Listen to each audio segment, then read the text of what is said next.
오늘 소개할 술은 길림성 화룡시에서 나오는 백년화룡이라는 술입니다.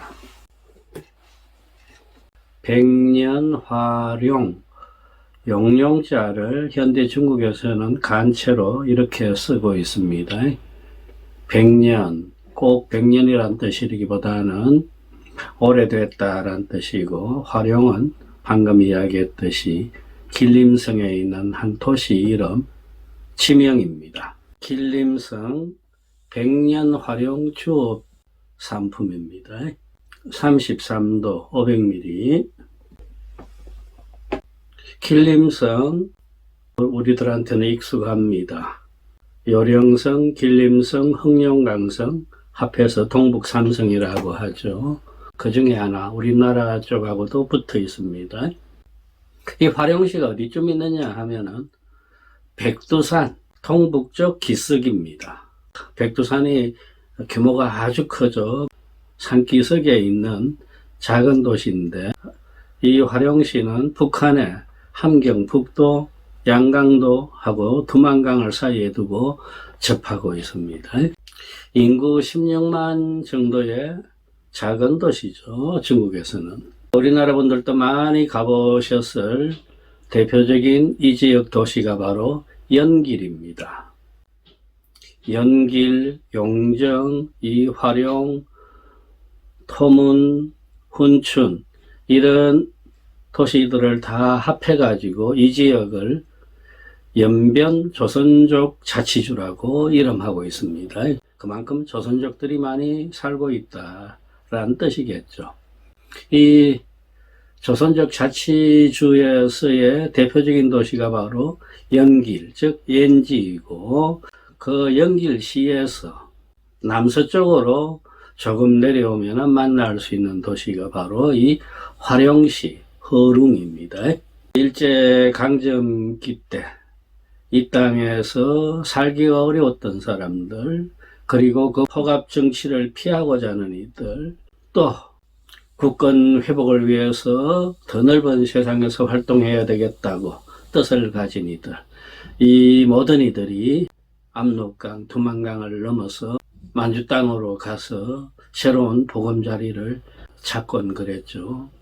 그들의 2대, 3대 후손들이 이제 아직도 거기에들 많이 살고 있는데, 그들을 국적은 중국 국적입니다만은 DNA는 우리들하고 다를 바 없는 조선족들입니다. 공산 중국 정부는 애당초 이 소수민족들과 한족들을 융합시키기 위해서 곳곳에다가 이런 소수민족 자치주들을 만들어 놨는데, 그중 하나가 바로 연변 조선족 자치구다. 이렇게 이해하면 되겠죠.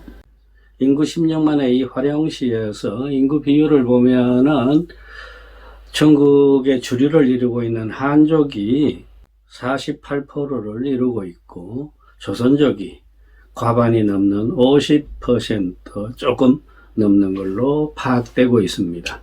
이 지역에서 나오는 대표적인 술이 바로 이 백년화룡이다. 실제로 이 술은 100년 이상의 역사를 가지고 있습니다. 과거에 보면은 시우 1903년이라고 되어 있어요.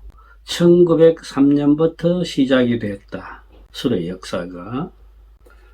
이 동북 지역에서 100년이 넘는다고 하면은 대단한 긴 역사입니다. 기록에 의하면 이 1903년에 이시성을 가지니까 이곳에서 처음 양조장을 열어가지고 술을 만들었다고 합니다. 이시성이라는 성만 보고는 그가 한족인지 조선족인지 구분을 할 수가 없어요. 왜? 중국인들 중에도 이시성이 아주 많습니다. 그러나 지역상 형편을 봐서 아마 조선족일 가능성이 훨씬 더 높다고 여깁니다. 그 후 1928년에 이 술에서는 조금 더 규모를 키워가지고 정식으로 취성용 소과, 소과는 소주를 만드는 양조장이란 뜻입니다. 취성용 소가라는 간판을 내걸고 본격적인 술 생산에 들어갑니다. 화기에 보면 여기에 취성용이라고 되어 있어요. 요 글자가 어디서 유래됐는가를 이제 알 수가 있게 됩니다. 이후 이 취성용 소주들은 연변 지역에서 가장 인기 있는 술이 돼 가지고 쭉 발전을 해오게 되는데 1990년에 이르면은 이미 이 술은 연변 지역 백주시장에서 부동의 시장 점유율 1위를 지키게 됩니다. 그리하여 나아가서 중국 500대 음료 회사의 하나로 손꼽힐 정도로 사세를 키웠던 것입니다. 그런데 이후 이 술회사 내부의 문제들, 여러 가지가 있는데 그러한 문제들로 계속 불안을 키워나가다가 마침내 양조장의 문을 닫게 되는 사정까지 이르게 됩니다. 2009년 회사에서는 정식으로 파산 선고를 하고 이후 취성용 술은 시장에서 사라지게 됩니다. 그 다음 해인 2010년이었습니다. 사천, 스촨이죠. 거기 청라이에 본사를 두고 있는 고천시럽 그룹이라고 있어요. 여기는 술만 취급하는 그런 회사가 아니고 부동산, 여타 음료들까지 여러 산업에 손을 대는 일종의 투자회사입니다. 이 회사가 이 술에 대해서 관심을 갖게 됐어요. 그리하여 전문가들을 이 활용시로 파견해 가지고 현지 시장 조사까지 그리고 회사 내부 사정까지 낱낱이 실사를 한 뒤에 그래도 이 술은 보존할 가치가 있다. 그리고 장래성이 있다. 이런 판단에 의해 가지고 부도가 난 술회사를 인수하게 됩니다. 그리하여 새로운 자금들을 투입하고 체제를 완전히 바꾸면서 술회사 이름도 정식으로 길림성 백년활용주업이라고 하게 되었던 것입니다. 그때부터 나온 술들이 바로 이 백년활용입니다. 고천시럽이라 그랬죠. 사천에다 근거지를 둔. 이 회사가 더 유명해진 것은 그 사천 지역에는 그런 데가 많습니다만은 유명 양조장을 술문화 체험 관광지로 탈바꿈시켜 가지고 또 다른 수입을 올리는 그런 형태의 관심이 많은 회사였어요. 지금은 중국의 웬만한 대형 양조 회사는 다 이런 술문화 관광지를 갖고 있습니다. 이 회사는 이 백년 활용을 출범시키면서 제일 먼저 관심 둔 것이 바로 그러한 술문화 체험 관광지였습니다. 그리하여 이 회사에서는 백년 활용이라는 새 상품의 술을 시중에 내보내는 한편 동북 삼성 중에 맨 처음으로 유일하게 바로 술문화 체험 관광지를 꾸몄습니다.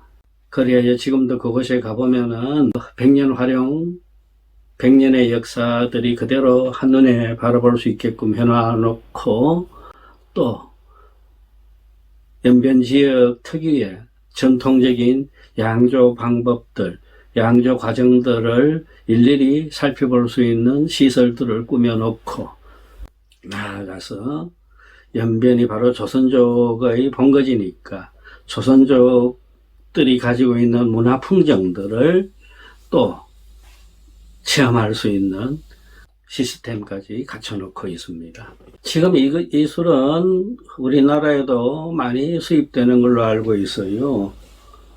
이 술도 국내에 수입된 술인 듯이 뒤에 한글 안내문이 붙어 있어요.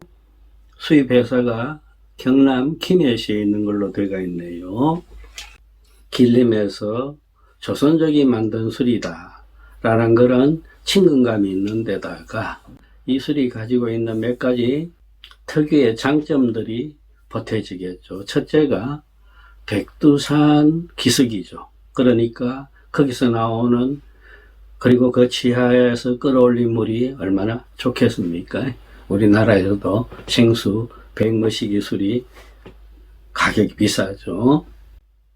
이 수레사는 이 화룡시와 영길시 중간쯤에 있습니다.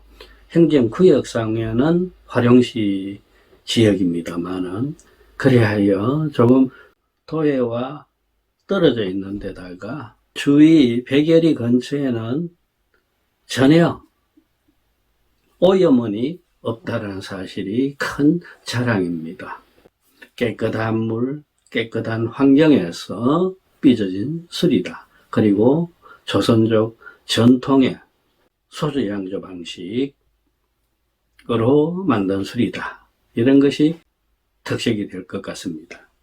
지금 이 술은 길림성뿐만 아니라 중국 다른 지역에도 많이 시장 진출을 하고 있고 하여 길림성의 한 자랑이 되고 있습니다. 여기 빨간 박산에 써진 글씨가 바로 중국 역사문화 명주라는 표시입니다. 이외에도 길림성 저명상표, 길림성 명브랜드 등등의 영예 타이틀들을 얻고 있는 술입니다. 한번 마셔볼까요?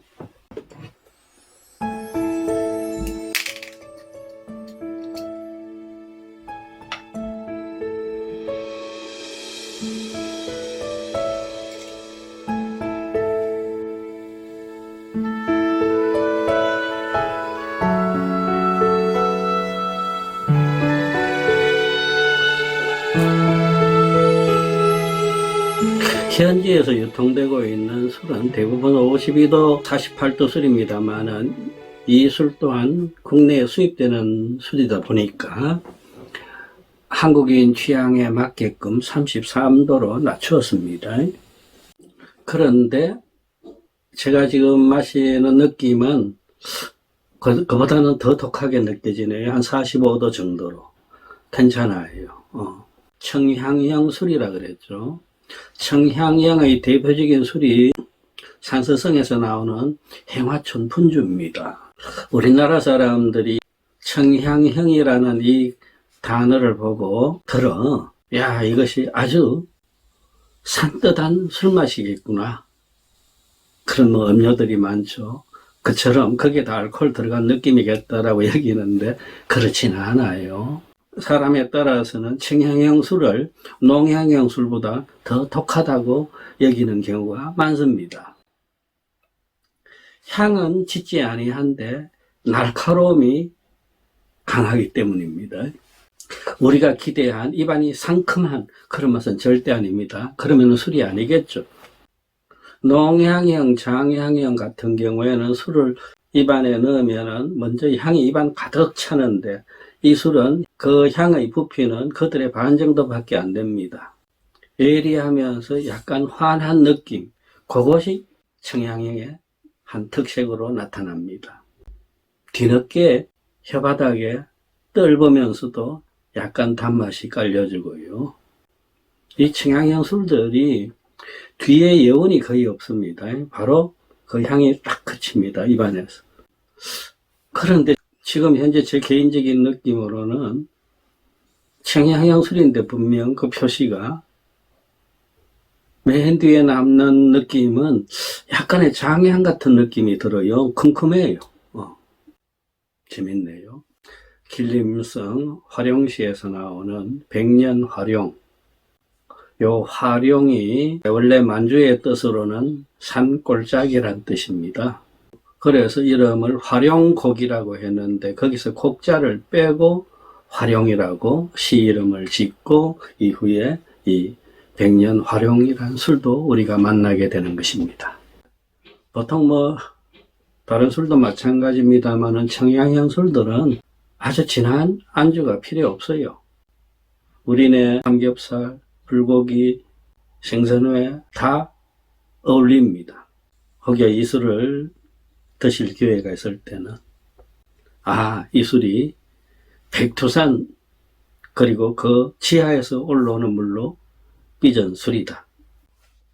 게다가 우리와 피가 통하는 조선족들의 땀이 보태져서 만든 술이구나 라는 감상까지 곁들이면서 마셔보는 것도 좋을 듯 싶습니다.